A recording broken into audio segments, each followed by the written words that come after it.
Sadi funati fandao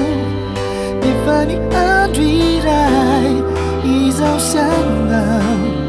Ulifakahiti drai Dibawa dinucurai Sofiaranti izao Fana mera faziaruvana leibe Sadi funati fandao Nefani andrirai Izao sanao Ulifakahiti drai Inamami Izao fotoana ny hoizao Tosatry kiofona ny hahitana Ny zavatra rehetra nefa dia manampetra Fatatra okofa ny andro any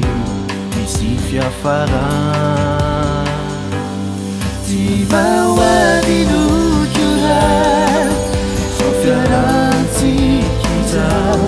Fanamela fatsiarovana lehibe Sady fonatsy fandao Efa ny andro iray Izao sianao Ulifakahity dray Tsy ho faty ato boko Izay vita teto androany Na ela na hoaingana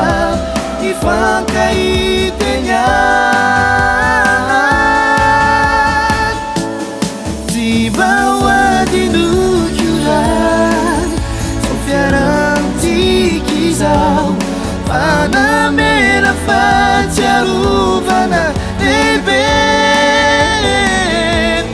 Sady fonatsy fandao